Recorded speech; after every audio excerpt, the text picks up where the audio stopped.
Like they say these days, ladies and gentlemen, very mindful, very cutesy, and very demure. Please put your hands together for the Vice President of the Republic of Ghana. We now cede the microphones to our friends from the media.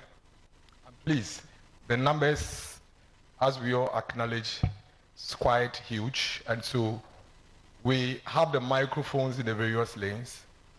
You lift your hands, then we'll call you, then you speak. But before anything, I think it's only fair that we let the Vice President of the GJA speak first, and then the floodgates will be open. Okay, Madam President is there.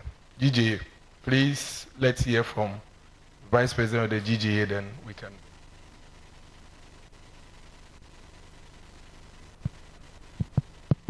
Hello.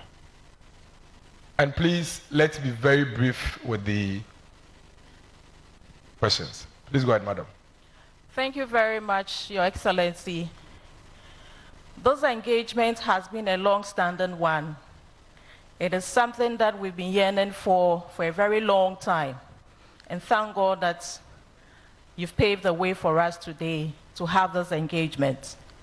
Thank you so much on behalf of the Ghana Journalists Association. I have two simple questions to ask you, Your Excellency.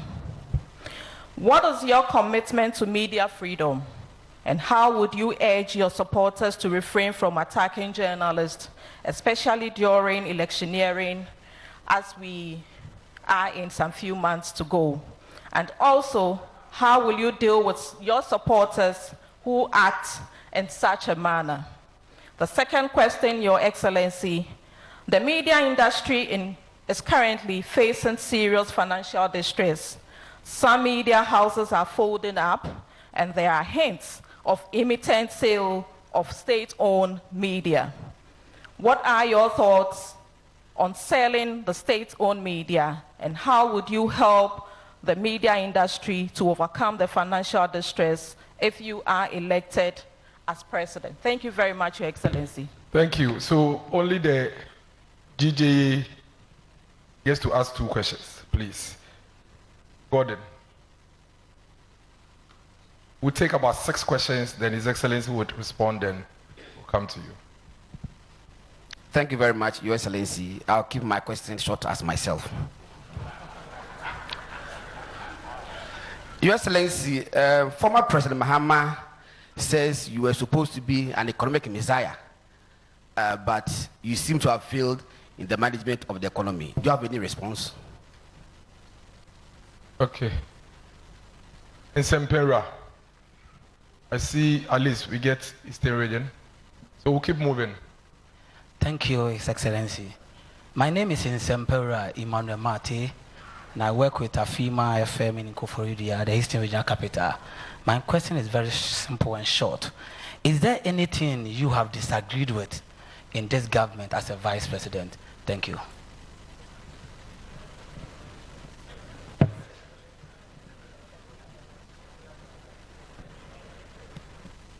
Eugene from Ashanti region, Insha FM. Good evening, everyone. Good evening, Mr. Vice President. My name is Eugene Osetutu. I work at Love FM in Kumasi, subsidiary of the Multimedia Group. Listening to you last Sunday and also reading your manifesto, and you're giving us an abridged version.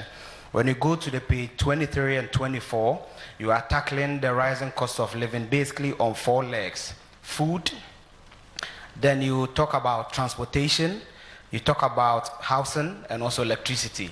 Now on transportation, your solution is bringing in, one of your solutions is bringing in electric vehicles for public transport. And last Sunday, you did indicate that you're expecting about 100 of them before December. I have 3 questions on that. We know EV vehicles are mostly charged. They have public charging systems that we use to, power these buses to ply our roads. When you check the Energy Commission website as of this evening, we have only 5 public charging ports in the country, 5. And 2 of them are actually for Posheka specifically, then one at the Total Energy Station at the Liberation Road. So between now and December, where are we building the charging port? Is it government building it? What's the source of fund? Is it the private sector or is it PPP? So that's my question one. Thank you. You have. Then question two. You have. No, I'm not done. No, Mostly is it directly related to EV? Yes, it's the EV. Yes, Let's refer to the others and make it short. Okay, so still on the EV, we know that most of these charging ports for green mobility innovations, they must be powered with green energy. So are we already adding on to our energy mix, which is the brown, making it counterproductive, or we build dedicated solar panels for these charging ports? Thank you. Okay, thank you. So I think we'll go to this side before we come back. So Wilberforce. Don't worry, we'll keep moving to every row.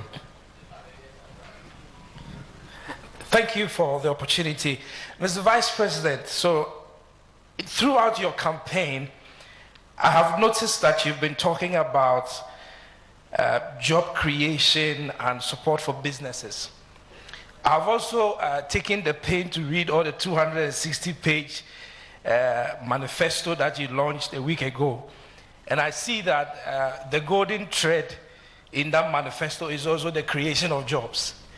But the young people in Ghana are asking, really, where would they find themselves in that manifesto? How are you going to create jobs for the young people of this country? Thank you. Thank you. Thank you, Wilberforce. I think at this point, His Excellency will take the questions and then we'll come back. We don't have the chance. Your Excellency, 6 questions.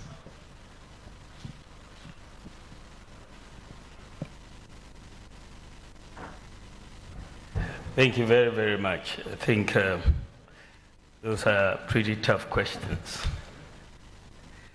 The first question by the Vice President of the GJA was on commitment to media freedom.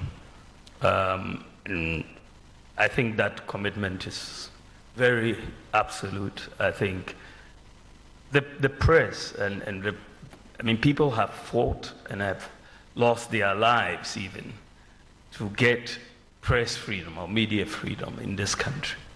A lot of the times we take it for granted, but I think that media freedom and is so pivotal to the whole democratic exercise that we are embarked on. If you don't have media freedom, you'll have a difficulty. I mean, that's the lack of media freedom is a characteristic of societies which are more dictatorial. And I think one of the things about Ghana that everybody who comes here really appreciates is the freedom of the media.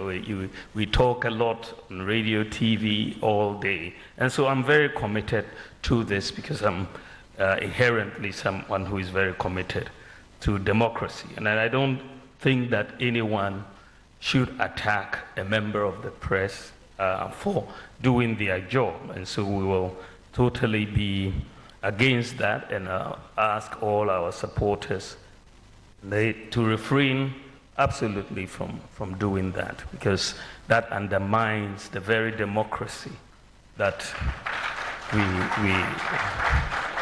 we are doing, So I think that one is clear.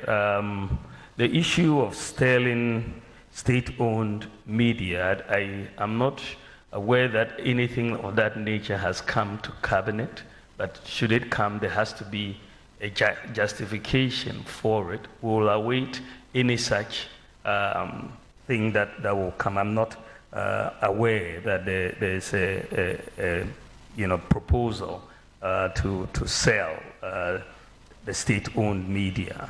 But if it comes, it has to be justified, and of course, a big decision like that will have to be undertaken with a lot of consultation of stakeholders.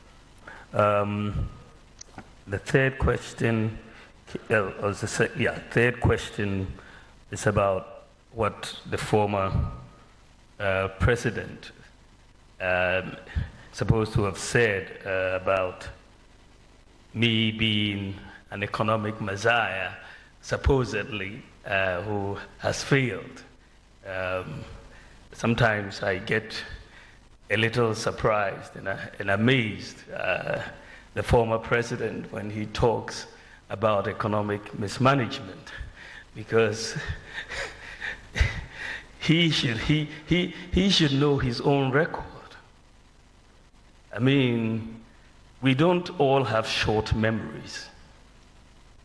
We really don't all have short memories. His record in economic management, what he left us with in 2016, was an abysmal record.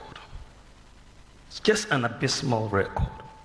We had endured doomsday for 4 years with all the destruction of industry and livelihoods that happened.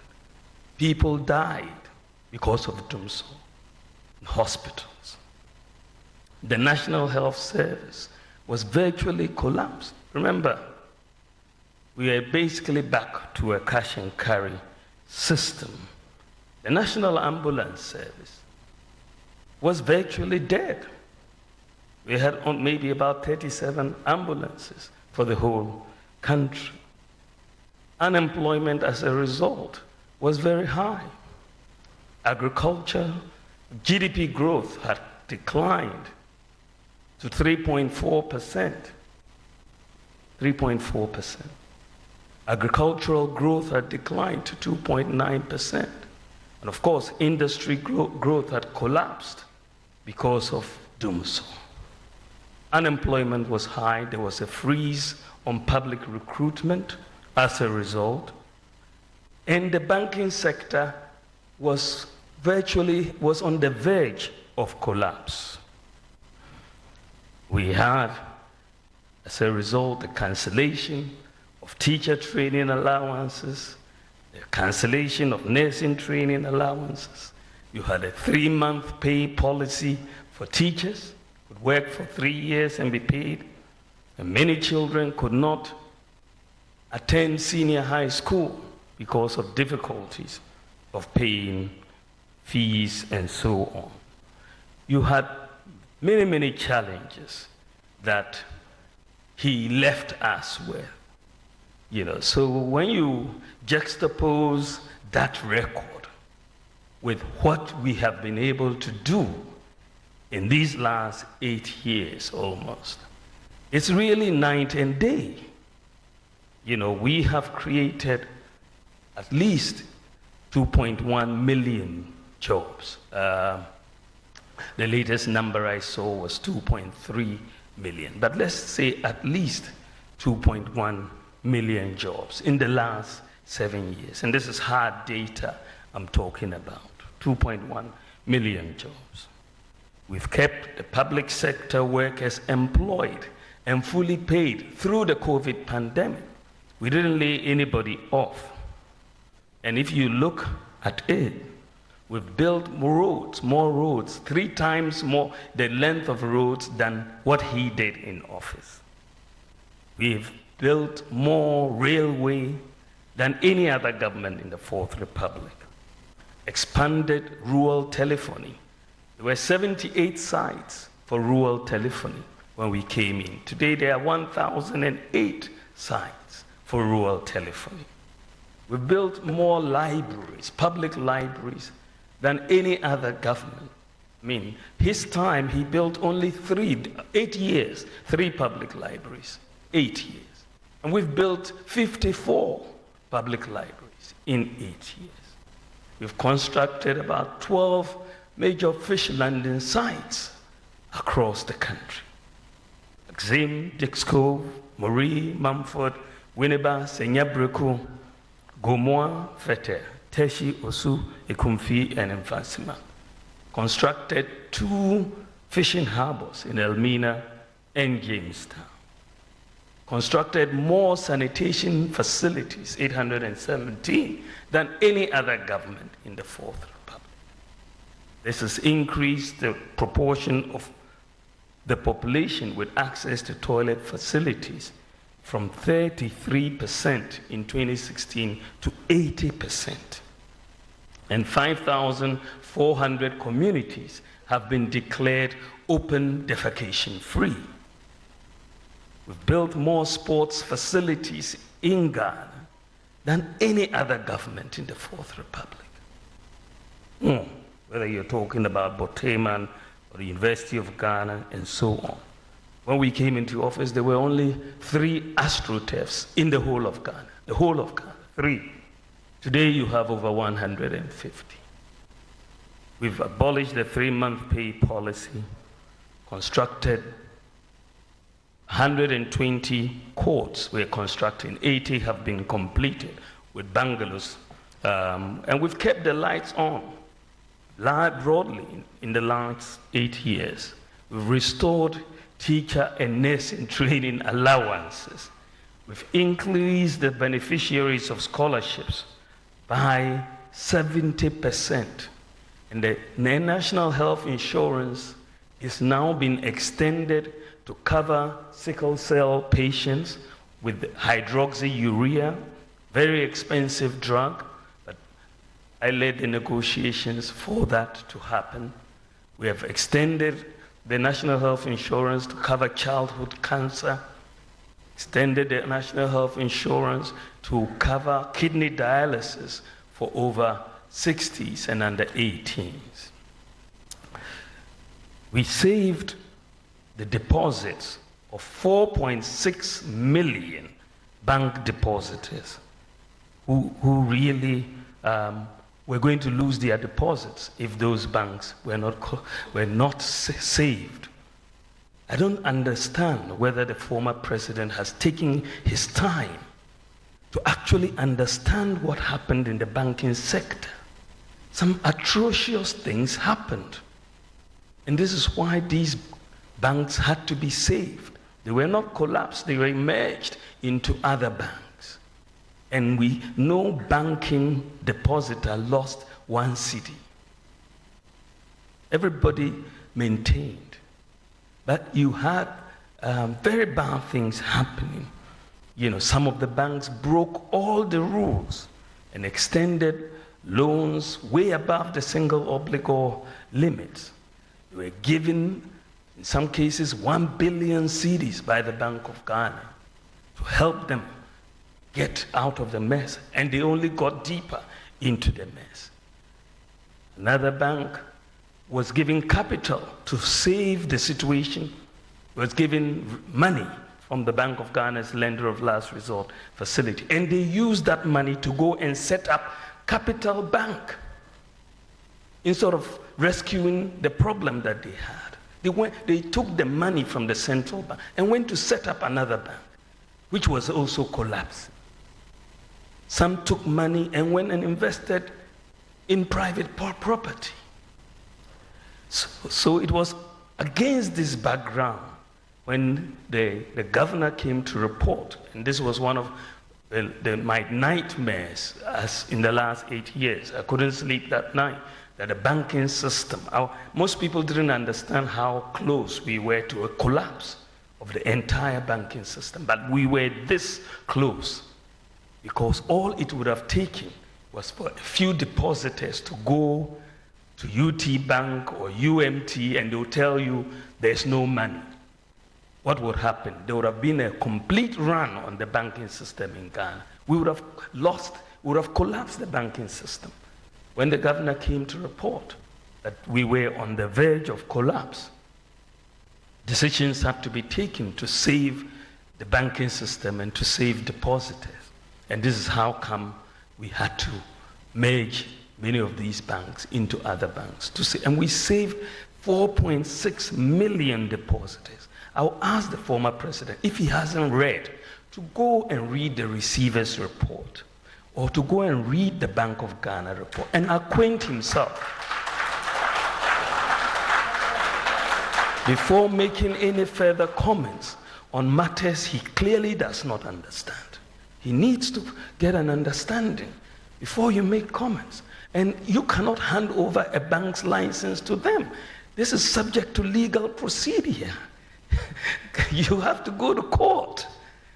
You don't have the power in our constitution to do that.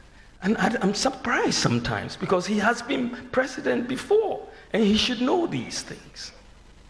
He should know these things. He should know these things.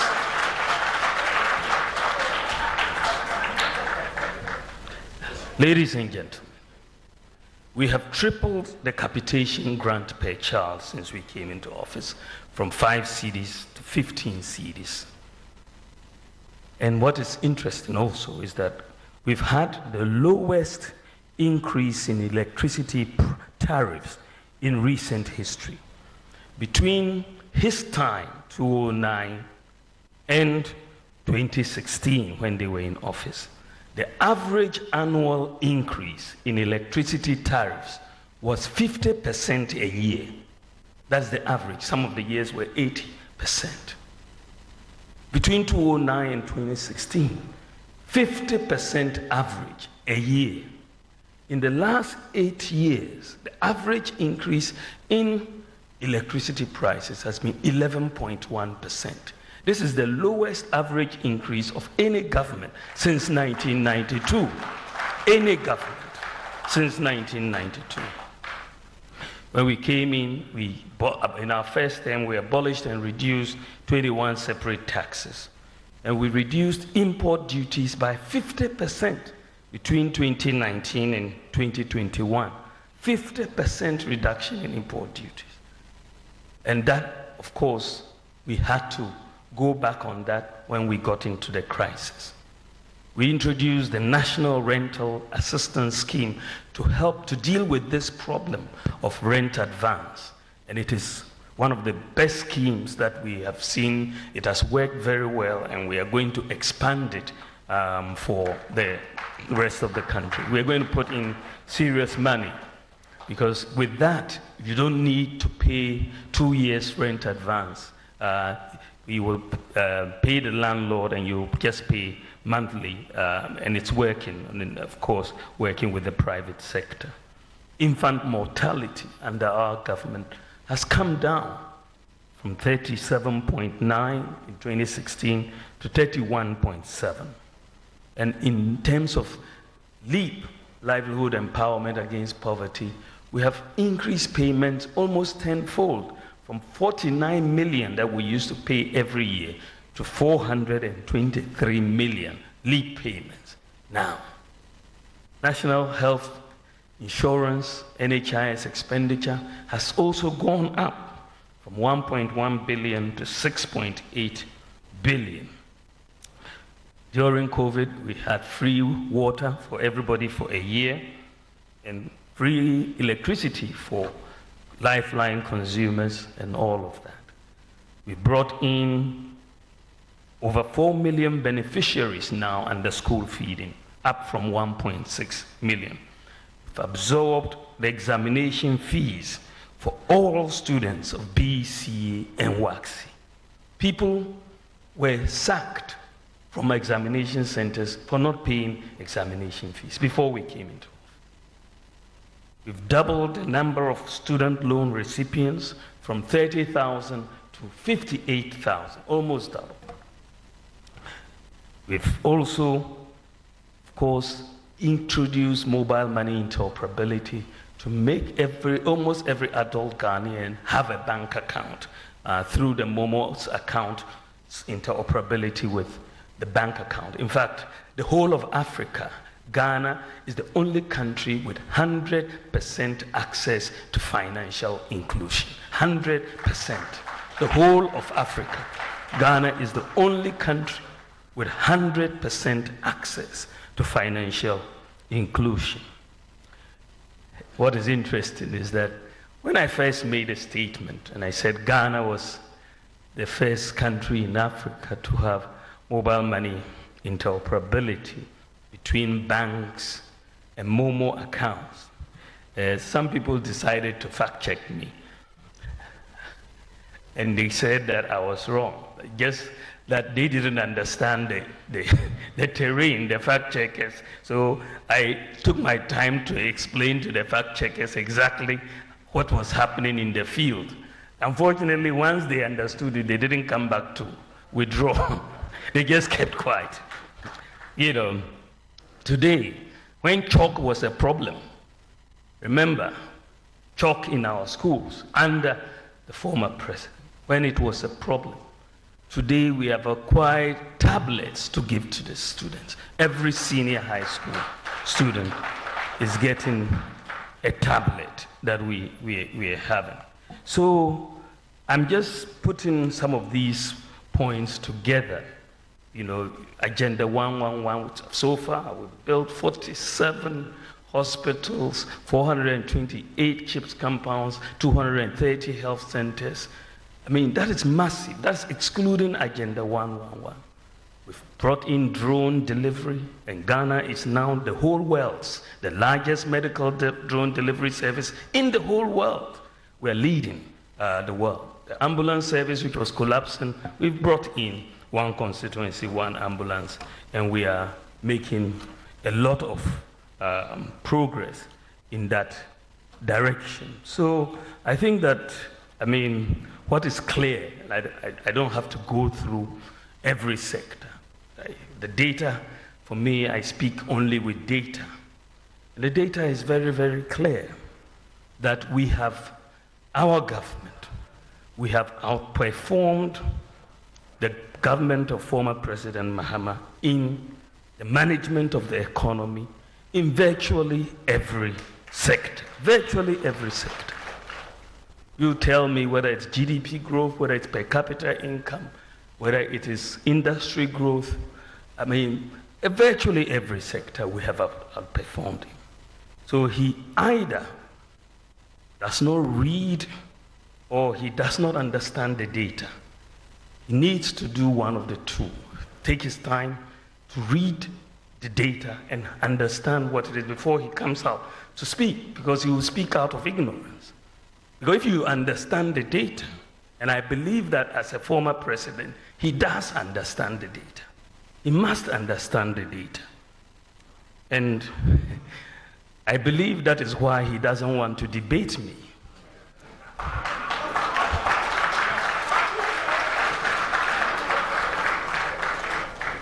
I believe so. That is why he doesn't want to debate me. He's running away from that. So if, according to him, we have mismanaged the economy in the midst of a global crisis, if our mismanaged economy is outperforming you in virtually every sector, this economy that you are saying has been mismanaged. We are performing you in GDP growth, in per capita income, in gross international reserves, in every sector, roads, hospitals, schools, everything. Free SHS, all of that. If this is the mismanaged economy that is outperforming you in your economy that had no global crisis, no crisis at all, but you couldn't afford chalk.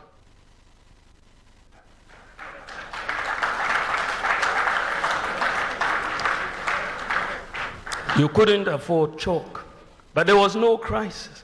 So if our mismanaged economy is performing better than your better managed economy, then in that case, you must not have been very good. Let me put it mildly. I was going to say incompetent. Because our bad economy it's much better than your good economy. I mean, it doesn't make sense. So I think that the matter, I hope that this matter can be settled. There's no way he can say that his economy that he managed as president, by the way, I'm not yet president, in another 3 months, inshallah.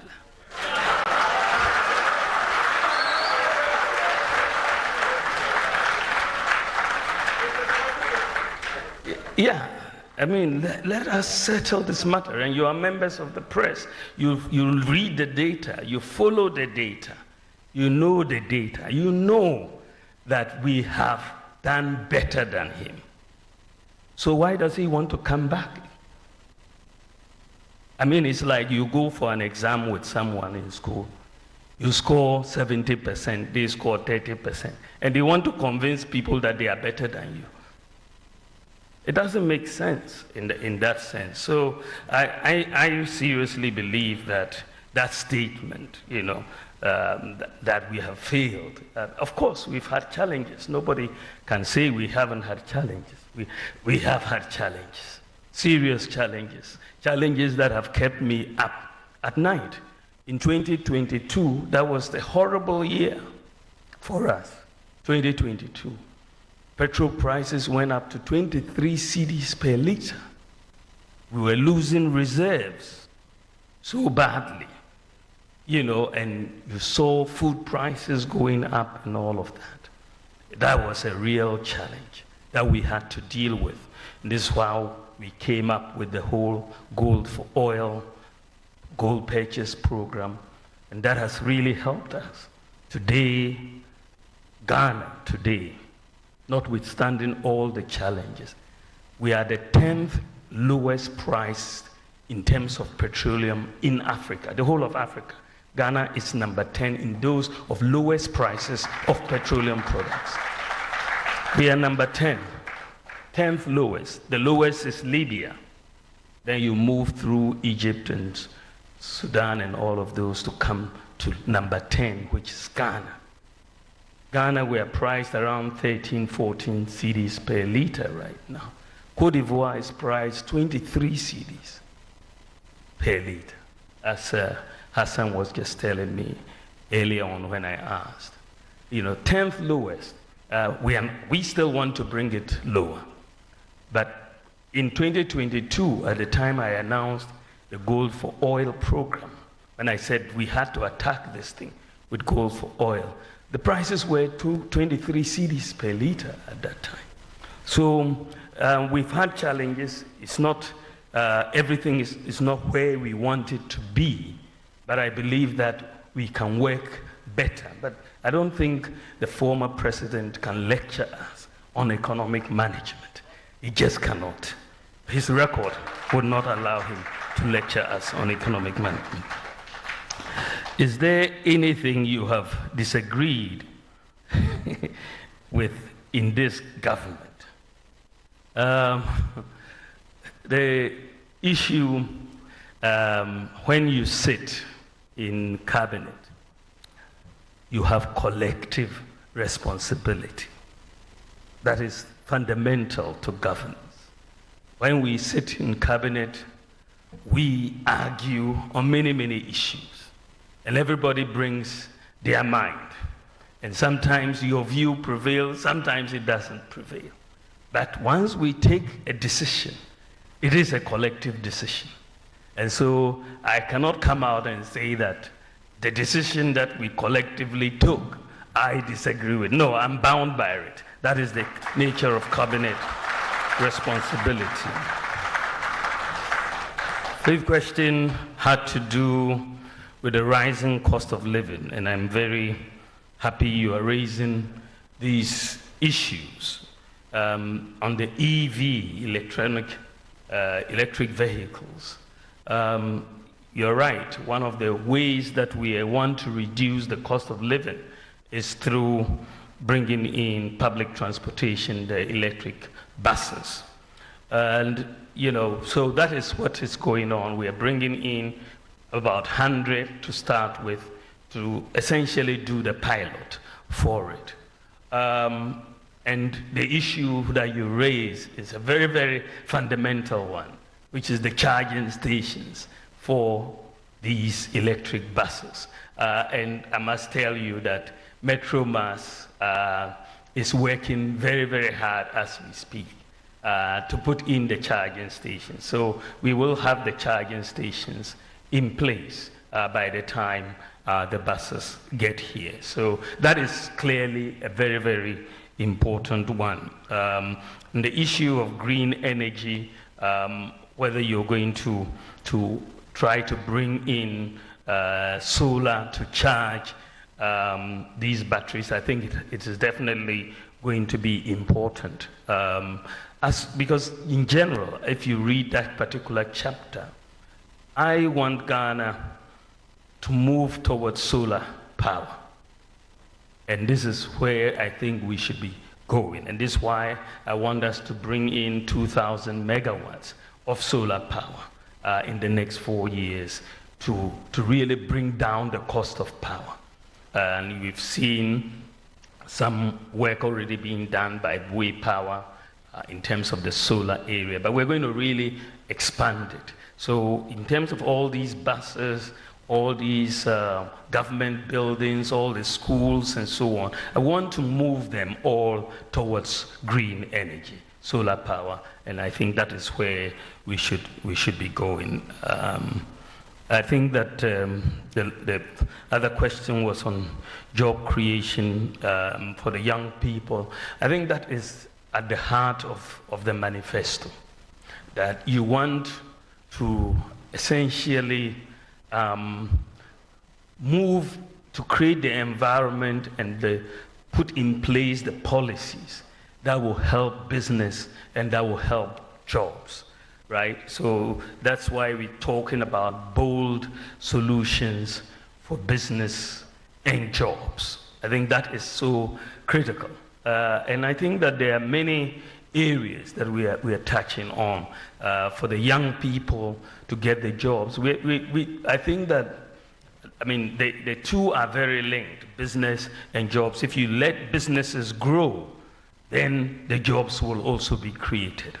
And so we are looking at helping businesses grow by putting together implementing our legally backed Ghana First policy, so that the procurement by the public will be focused on things that are produced in Ghana first before they look outside.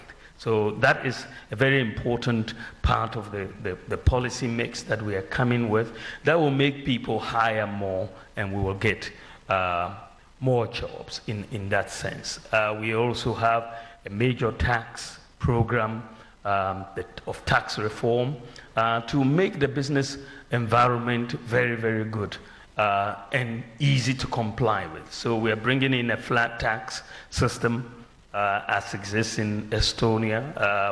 We are also bringing in a tax amnesty for business so that we can all start on a clean slate and move forward. We believe that, you know, training the youth will be very, very important. So the investment that we are making in TVET will continue. The focus, we're setting up an open university with a focus on ICT, TVET, and also the whole STEM area as well. So we want to do that, but we also are trying to get our youth trained in digital skills. I have a program for 1 million youth to be trained in digital skills, which is a broad area of training for the youth, because the jobs these days are increasingly more in that space. And I think that we can have a situation where a lot of our youth are here and they are working, whether in America or the US or Canada, right from Ghana here and so on. So these are some of the areas that we think we're going to get going, the infrastructure area and so on, that will expand the economy so that we can create more jobs for our people. And of course, setting up the SME bank, setting up, you know, the credit scoring system to allow people to get credit and move Ghana towards that system. We may have some time to talk more about some of these, but these are some of the areas we want to get the youth totally involved and empowered to get jobs. Thank you very much. I'll take the next set. Thank you, Your Excellency. But at this point, Your Excellency, we are going to time you, because if we follow the former president who talks, we are going to time you just as we are going to time Bella Mundi at this point. Bella, please ask your question. Good evening, and thank you so much for the opportunity. I was listening to you respond to some of the questions earlier, and one of my questions was touched on, so I guess I'll move on to the next one. But just to piggyback off job creation, one of the major aspects of job creation under the MPP is the NAPCO program. And quite recently, you would recall, sir, that they were threatening to go on a demonstration because they were owed 9 months arrears. Now, even Heal Ghana, and this is something I followed keenly, so I've had conversations with them. Heal Ghana, even before the 9 months, were owed 7 months. And so if you combine the two, they're complaining that they haven't been paid 16 months arrears, and that's a major problem. What do you intend to do about it? And if I can quickly, this was just a piggyback. No, so no, Ben, I have one question. If I could just so that briefly. Fianco can come. I'll come back to you. Okay. If there's the opportunity. Thank you, Fianco. Thank you. Good evening, Your Excellency. I want to take my question from your manifesto for this year's election, and I'm looking at provide better health care for all. Now, you did mention that you were going to offer incentives for healthcare workers to buy 1 vehicle each with engine capacity up to 1.8 liter. Now, for clarity purpose, is it that these vehicles, they would buy them outside and they will be duty free? If that is it, we know we have about 5 automobile companies in this country. Your government brought them. How would this policy boost their production and also enhance the kind of people they would want to work with? Because if they are going to import these cars, we are not really helping them. Thank you, Your Excellency. I'm grateful. Held it.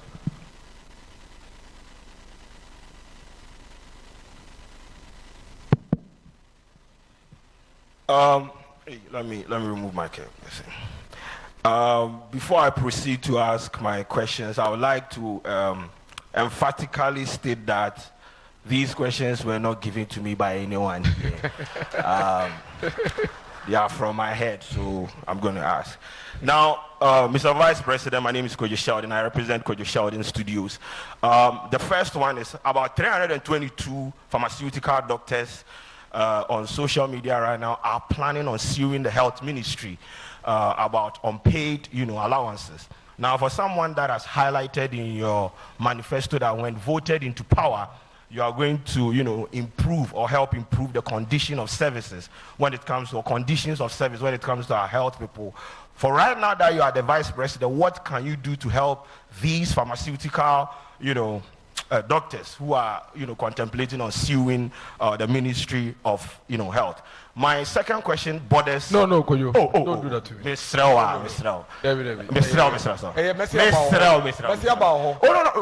The question. You have one question. Oh, boss. One question. So my question, the second question is about perception. Don't do that. Boss. Don't do that. Oh, bro. Don't do that. I didn't allow Bella. Perception is very, very important. I'll come back to you. I'll come back to you. Nane Akese. I'll come back to you. Nane Akese. Nane Akese of Peace FM.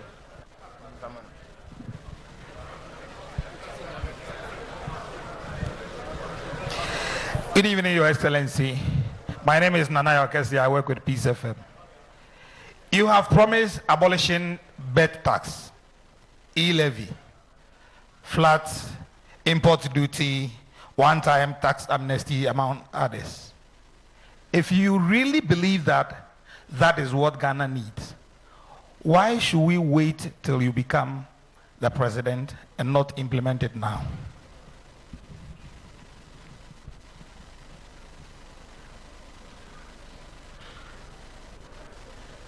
Need to go to this. I see Samson Ladi.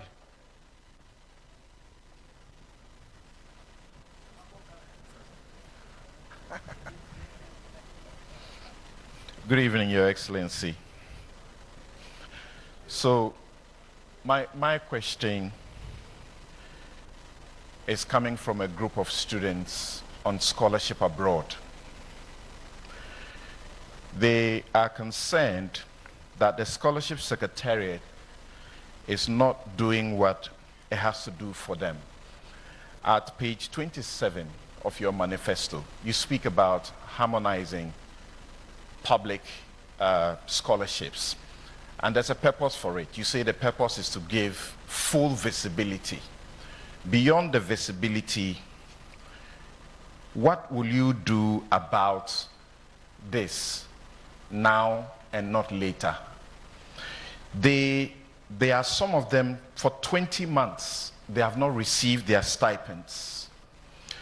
In a number of universities in the UK, in Warwick, Coventry, Nottingham, they are under threat of losing their studentship. In Birmingham, 11 of them have already been withdrawn and they are facing deportation. Will you inquire, particularly knowing about the Fourth Estate's investigations dubbed Scholarship Bonanza, about what appears to be a racketeering in that place? And will you forbid and prohibit politically exposed persons wealthy enough, known in society, from accessing these scholarships? Thank you. I think the question is very well. After, let me go to the regions. We've done plenty. Accra, Western North. Please give the microphone to the Western North guy. We've done Eastern, we do Western North, we'll do the other regions as well. Thank you, Mr. President. My name is Esposito Inokedusei. I work with the Beat FM. Somewhere in last year, the former President Mahama on his campaign tour in Western North region claimed Cocoa Board is on the verge of collapse. Do you believe Cocoa Board has collapsed? And what is your plans for Cocoa Board? I don't want to go deep. Thank you. Thank you. Sami Yafe.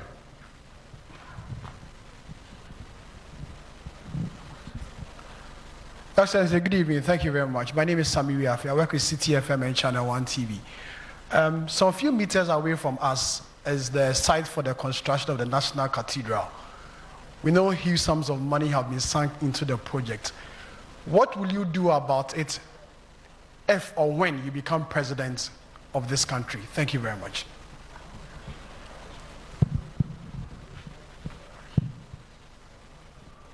Excellency, please take these questions and then.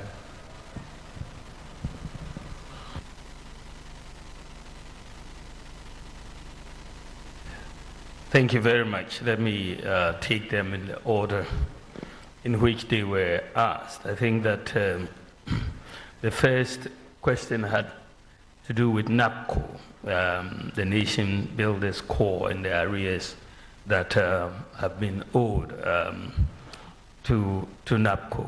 I think that the program had about 100,000 people on it, and I think initially it was supposed to be a 3-year program, and then would be renewed and so on.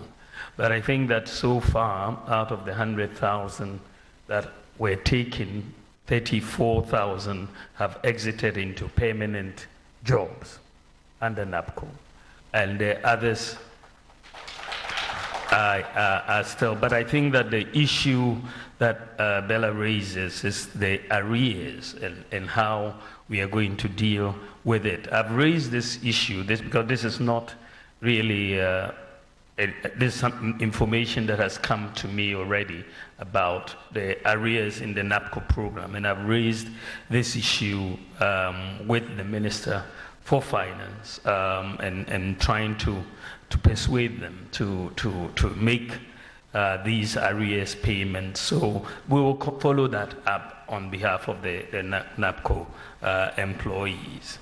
The second issue had to do with the providing better health care in the manifesto and the issue of cars and how these will affect local companies. I think that what is very clear when you look at the manifesto is that we did not really say it was only for imported. The incentives would only be for imported vehicles, because you just said you will provide incentives. Clearly, under President Kufuor, there were incentives for healthcare workers and also for teachers to bring in vehicles, and they will waive the import duty, and that basically worked but was abused. We think that with digitalization and the unique identity of people, we can better monitor this situation.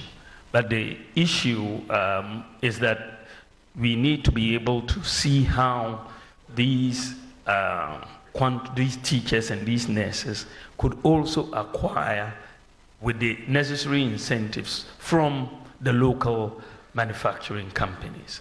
I mean, as you know, the numbers of teachers and nurses are very, very large relative to the production capacity of some of the firms here. But we are leaving that open to discuss with them and with the manufacturing companies here to see how we can incentivize. Our preference clearly is to buy local.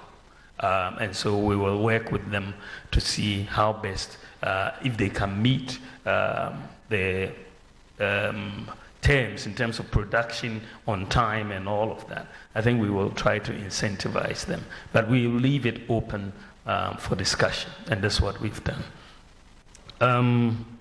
The other issue was that we wanted to do these tax reforms, import duty, flat tax, tax amnesty, and so on. But why don't I do it now? And why do I want to? I must have a manifesto, otherwise if I do everything now, if I could, what would I do when I come into office? I mean, how can you do everything now? Even President Mahama, former president, who was president, I'm only vice president, but he was president. Why didn't he do everything then?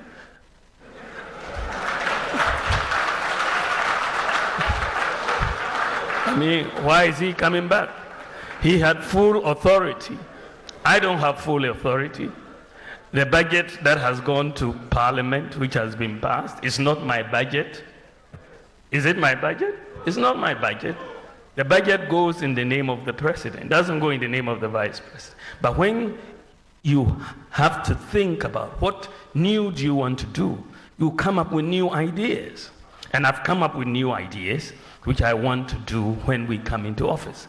Everyone who is running for office, whether you are Kamala Harris or you are Bawumia, you still have to think about what you have to do when you get into office. And this is why I'm presenting my new ideas as to what to do.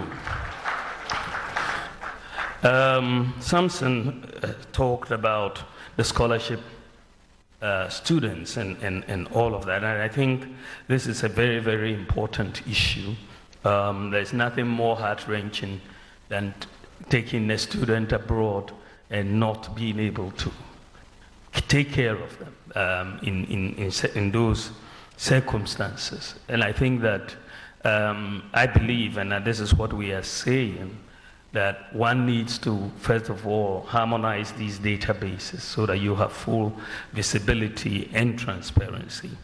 And also, we have undertaken in the manifesto to publish all the beneficiaries of all of these scholarships as they come, so that everybody knows who is getting the scholarships and so on. And again, I've been made very aware of this issue. It's not new, because students have and parents have gotten in touch with me about the awards and the scholarships and so on. So we're talking with the Ministry of Finance and the Scholarship Secretariat.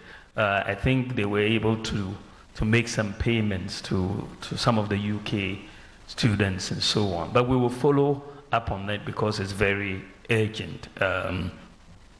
Cocoa Board is on the verge of collapse. I'm not aware of that, but we'll look at that. I cannot comment on that. It's not. I don't know where the data is coming from. Then the National Cathedral. National Cathedral, again, is a very, very important issue because, I mean, taxpayers' money has gone into it, and many people would like to see it completed. And I believe that one should have an engagement with the churches and all the stakeholders for us to see how best to get the funding to complete the project. But I think that we need to sit down and talk if the design has to be looked at again to make sure it can be completed. We have to put everything on the table, but I will be minded more by the churches and the church leaders and the discussions that we should have with them on the way forward. But I think it's an important issue. Thank you.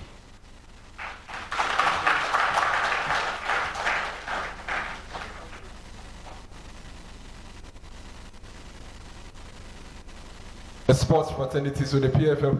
Hello. PFM sports. Your Excellency, there was a question about the pharmacy staff and their arrears. If you can clear that one, then.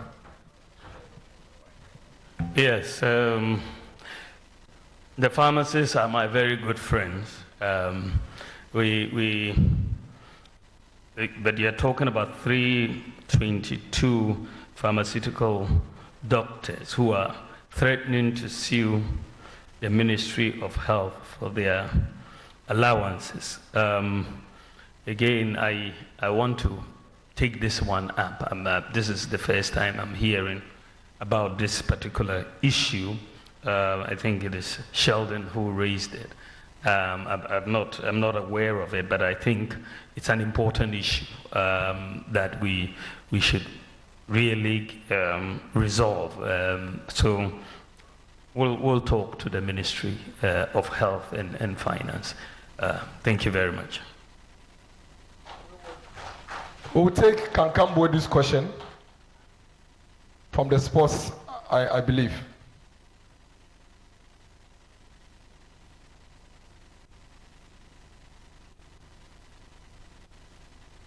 Please go ahead.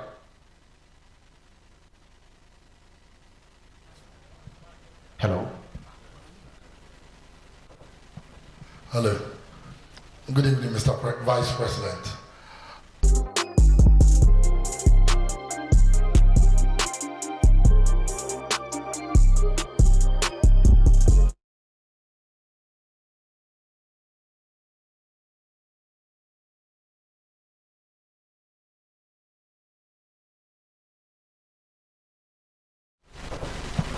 Hello. Good evening, Mr. Vice President. Before I go to my question, I'd like to draw your attention to the sad issue of the national amputee team. They apparently won the African Amputee Championship. They are owed per diems and bonuses and have not been paid. And they feel very neglected. And we all know that the strength of every nation is determined by how well they treat the vulnerable in society.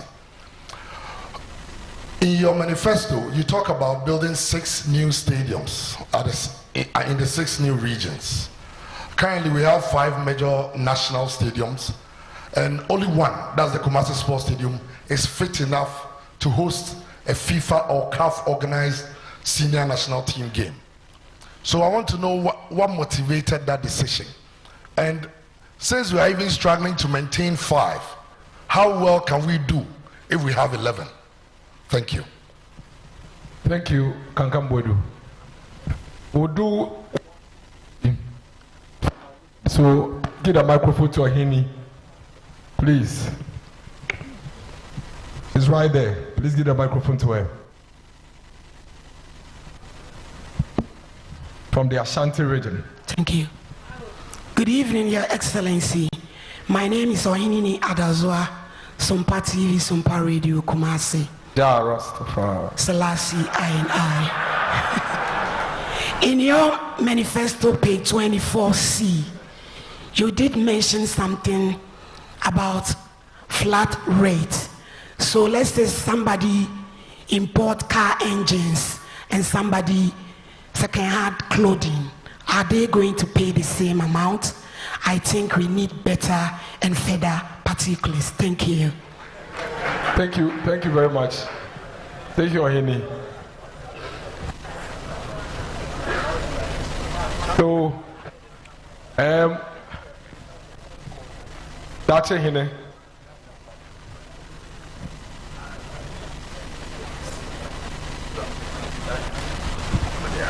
Thank you, Your Excellency. My name is Dache Hene Nanayawa Sante from Bawumia FM. Your Excellency, respectfully, there is a saying that we should cry our own cry. You made a promise to teachers that you give them the opportunity of having cars. We know our minimum wage and where it stands, and the tripartite of tea VO8 to 18.44 cities. The standard of living in Ghana is going high.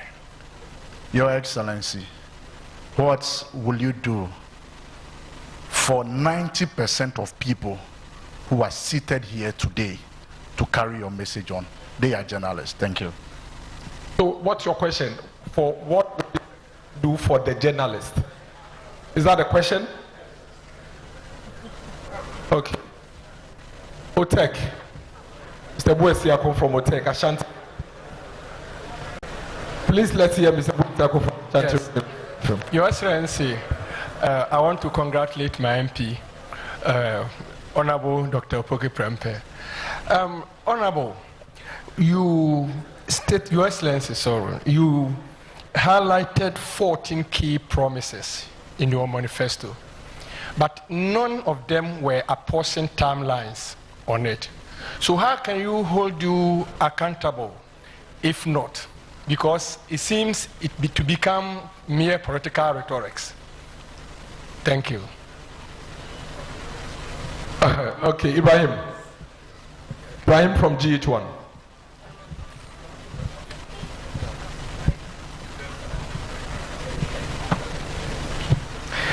Thank you very much, GH1. Your Excellency. My name is Ibrahim Al Hassan, GH1 TV, Star FM. Your Excellency, of course, forgive me for taking you back in 2016 when you were on the campaign trail. You had this declaration, and it's a very famous one. Parents are suffering, students are suffering, traders are suffering, pensioners are suffering, drivers are suffering, contractors are suffering, civil servants are suffering, farmers are suffering, fishermen are suffering, men are suffering, women are suffering, children are suffering, and Ghanaians as a whole are suffering. May I know the status of suffering of these individuals today?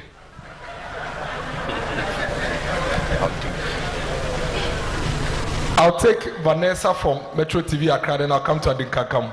So please get a microphone to Andy, and then Vanessa would speak. And then I'll come to you later. But Vanessa, Andy, then. Thank you. My name is Vanessa Idutumboateng from Metro TV. Mr. Vice President, you will remember this quote: if the fundamentals are weak, the exchange rate will expose you. And as at the time you were making this statement, a dollar to CD was 3 cedis and above, or about 3 cedis, 4 cedis, right? Thank you. 2024, a dollar to a cedi is 15 Ghana cedis, about 15 Ghana cedis. Okay, over 15 Ghana cedis. Thank you. How do I explain this to my mother, a cocoa seller, that in 2014 the fundamentals were weak? In 2024, where a dollar is now 15 cedis, the fundamentals are not weak, but the prices of goods and services are high today. Thank you. Okay. Please. No. Oh, no. Yes, let Abina come and then you come. I want to hear more of the ladies at the front. Mebacho FM Abna Pokua ahwenie me wadum TV ene adum FM na masembisa yes ba ko kan ka beka didi kan mebacho pese ye share Dr. Bawumia ne hihye fofra wode ebeko etia galamsey ayade aso man ko ache eno achi so Afram Plains 2016 MPP share call for ball except the bridge beto Afram soon so me pese me hu na ho hyehyɛ ya kodun Kokos Sports Stadium so me pese me hu no be atibia no e wo asat na medase. Thank you. We'll take Nanaya, then His Excellency would give the responses. Please go ahead. Good evening, His Excellency. I would like my question to be answered in Chi, but I'll ask it in English. Please go ahead. Okay, ahead. so I'll ask it in Chi. I just want to know, say, in the first 100 days, if Ghanaians decide to vote for you, what would be the things you would want to tackle first? Thank you. Let's take the responses and then we'll come back to the questions. Your Excellency.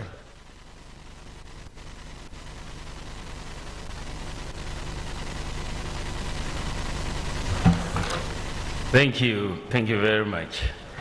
I think the first question is looking at the national amputee team who are owed some allowances. So I'll talk to the sports minister here to get the facts on the issue, and if that is the case, I will try to expedite their payment. So I'll when I leave here, I'm going to raise that issue. There is also the issue of 6 new stadia that and only one of the existing 5 is being maintained. I think that is a very good question. One of the problems we have is the lack of maintenance of our pitches. I met with the Black Stars in Kumasi before their last game there, and when we met, the coach and the players were very clear that what they really needed, and this is why I've put it in our manifesto, was an international standard pitch. You know, that the pitches that we have are difficult to play on, and we needed international standard pitches. So in fact, in the manifesto, we need to do it. And I believe that we need professional management in terms of the maintenance of these pitches. And we need to train people and also bring in the people with the knowledge. And so we are going to do that, because we just build the pitches and very little maintenance of the pitches and the management of the pitches. So I think this is going to be one of the things that we're going to do. The building of the 5 other stadia, as I said, you know, we've made that commitment actually as far back as 2019. That with all these new regions that are coming on board, we will have to build stadia for them to encourage sports. And I believe that we've done quite a few already in terms of the multi-purpose sports stadia. We are doing 10. We've completed 6. 4 are almost done, and we are going to do another 5. So, I mean, the record is there that we've done 10. I think that we can do another 5 without much of a problem. Then the question came on the flat rate and whether second-hand clothing and spare parts will be paying the same rate. No, I think that the categories will be different. And with the flat rate, what we want to do is to bring a lot more predictability in import duty payment. At the moment, there isn't predictability, and there's a lot of discretion that seems to come in from time to time. And so what we are saying is that we're going to bring in a flat rate in cedis. So if you are bringing in spare parts, and there's a 40-foot container of spare parts, you will know exactly what the duty is for the spare parts, say 20,000 cedis or 15,000 cedis or 30,000 cedis. It's a flat rate. So when the 40-foot container arrives of the spare parts, then you know you'll pay 40,000. If you are bringing in second-hand clothing, and that is attracting 20,000 cedis duty, you will know beforehand that it will come. It's not that it will arrive and then the price will change because they will say the exchange rate has changed, so you pay more. But it will be a flat rate. So there's not going to be any confusion. Chicken will attract a different rate from, spare parts will attract a different rate from rice, will attract a different rate from second-hand clothing. But you will know beforehand, before the goods before you import the goods, they will all be published. And so that we get away from these under invoicing and misclassification issues. These are really hampering revenue collection. Many importers invest time in misclassifying. They'll bring in chicken and they'll say it is fish or something, but the misclassification and so on, we will have to deal with that. Then the issue about cars for teachers and what we want to do for journalists and all of that. I really believe that one of the major problems, and we address this in the manifesto, that hampers workers and livelihoods in our country is the fact that we operate a cash-based system. Unlike in the advanced world where they operate a credit-based system.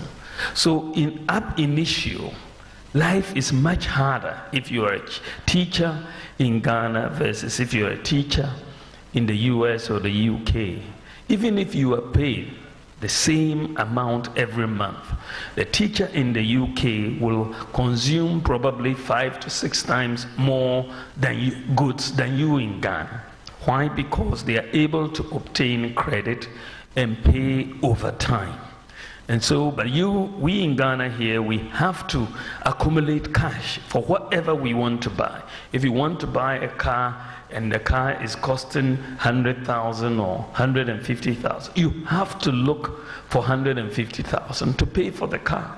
But if you were in the UK, you'll probably be paying 1,000 every month to pay for the car, or much less. But so your salary goes along a much longer way. So one of the things that we are bringing in as far as our manifesto is concerned is to move Ghana from a cash-based system to a credit-based system. It's very, very important, because the reason why the credit-based system works in the advanced countries, because they are able to compute credit scores for everybody. Credit scoring is key to a credit-based system, because it then assesses the risk of any borrower in terms of borrowing money for a fridge or a car or a TV or whatever. So the credit scoring becomes very key. 14 years ago, I wrote a book on monetary policy and financial sector reform in Africa. This was in 2010. And in this book, I was making the case for why Ghana and Africa generally, we needed to move towards the credit-based systems. And the reason why is to really bring down the stress on living in our system.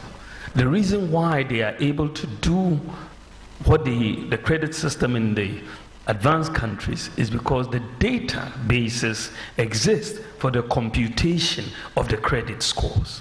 So what you need, a unique identity that exists, address, it exists, financial inclusion, a bank account where it exists. So when we came into office, I was very clear in my mind where we wanted Ghana to go. We needed to put in place a digital address system, the Ghana card, which we have done. We needed to put in place the address system. When we looked at the address system, I realized that it was going to be very difficult to go with what we had before, street addresses and so on. So I proposed that we go with digital address systems. I mean, at the time, only one country in the world, Mongolia, had a digital address, a wholesale digital address system. Only one country in the world. But I said, look, Ghana should move in that direction because we can leverage on GPS technology and have a digital address system. Now we have been able to get a digital address system, and we are the second country in the whole world to have a wholesale digital address system. Every part of Ghana, we can have a digital address. Now, then the third leg of this to allow us to get to credit scoring was to make sure most Ghanaians would have a bank account so that your financial transactions can be scored and monitored and so on. But when we came in, I realized that, of course, very small percentage of people had bank accounts, but a lot of people had mobile money accounts. You know, and so I made the point that the key to get everybody financially included was to have that interoperability between the mobile money account and the bank account. And so we were able to do this mobile money interoperability. And so today, Ghana now has all the elements.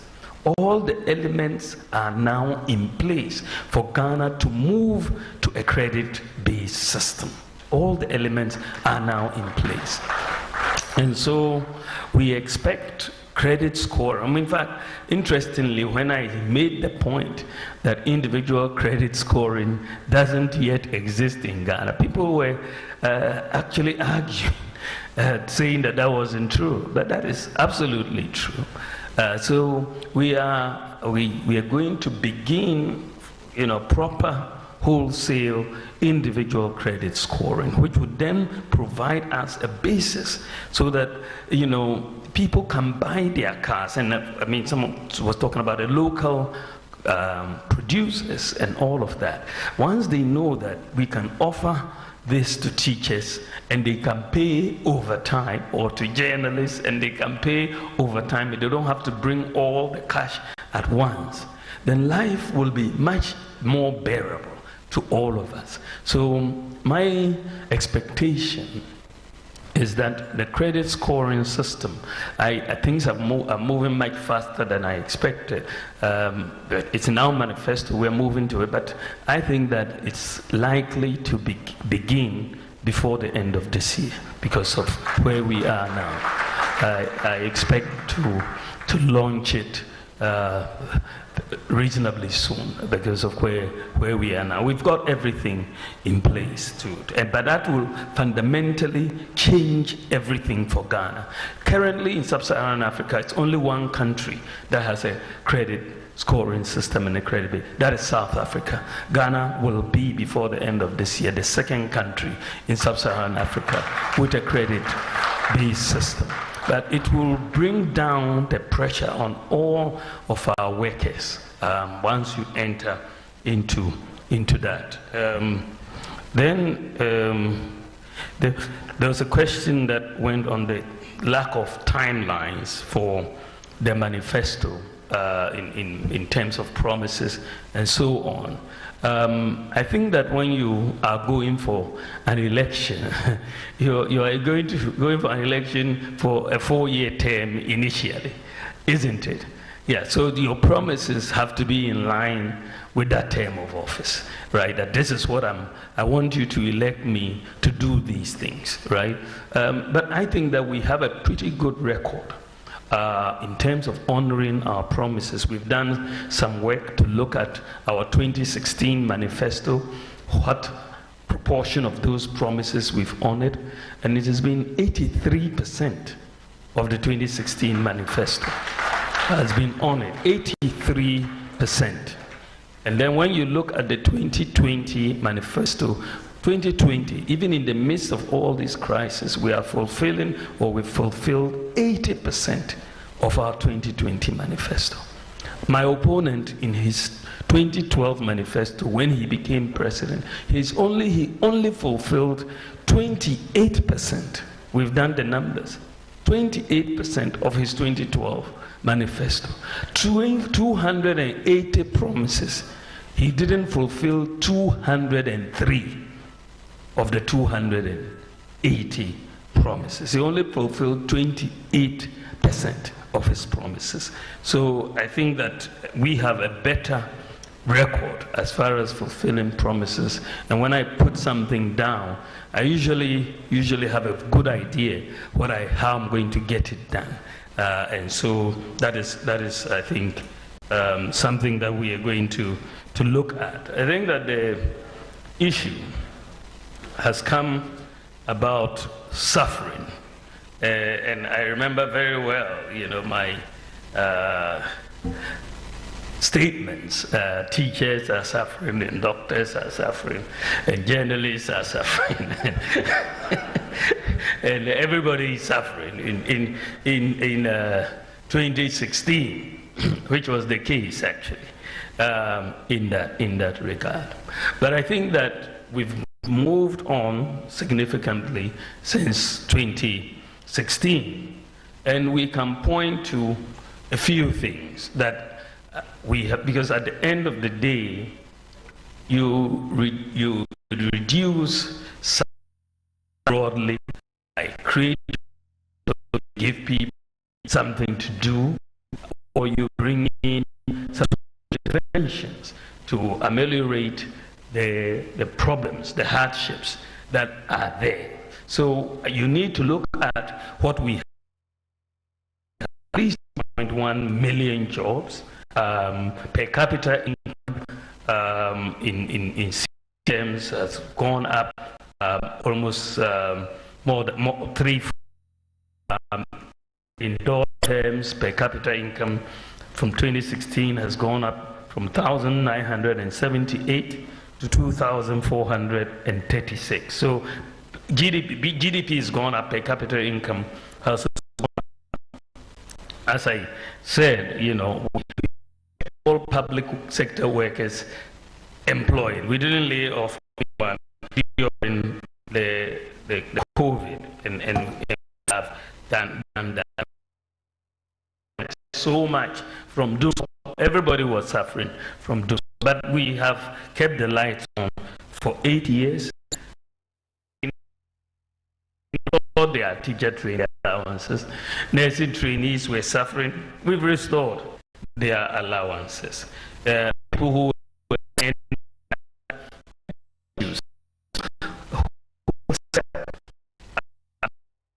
the hydroxyurea, which was really needed and wasn't covered by today it is covered by the NHI.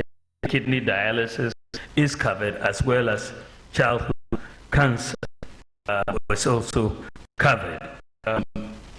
You also see that for the people, the issue of the National Rental Assistance Scheme has come in to really that.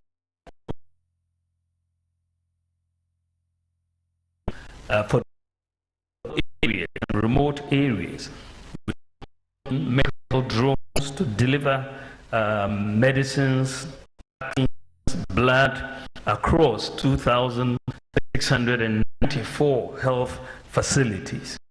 And even recently, when there was flooding because of rain in the Afram Plains, we had to drones to take examination papers over there.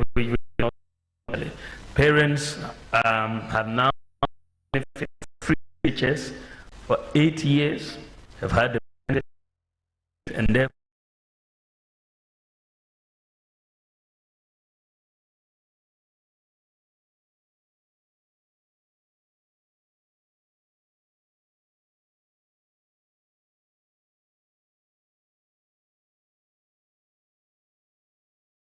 today 4 million children are benefiting from school feeding, more than double. We have also absorbed the examination fees for all students for BEC and WACC examinations And then, as I said before, doubled the number of student loan recipients from 30,000 to 58,000. We've introduced the no guarantor student loans. A lot of students who were suffering, looking for guarantors, now just need their Ghana card and they will get it. You know, so we've done quite a bit we brought in one constituency, one ambulance, and we've procured the ambulances for many of our constituencies or many of our districts. And also, if you look at the small and medium enterprises who had major problems in accessing funding, we've provided funding over the last 8 years to 444,000 SMEs, 1.4 billion Ghana cedis, which has been quite significant by any account and very historic in that regard. So I think that, yes, the suffering is there, but we've done a lot of social interventions to ameliorate that suffering. It's not gone, but at least we can point to things that have gone in to reduce the suffering of our people. I mean, even renewing national health insurance was a problem. Just to renew it, many people had to go and sleep. I know in my constituency, people had to go to the AI office and sometimes sleep for 3 days before they could renew national health insurance.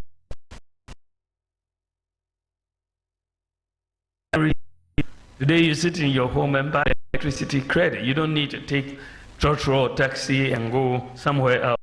So we've done quite a bit to reduce the suffering. Of course, it is not complete. We still have more to continue.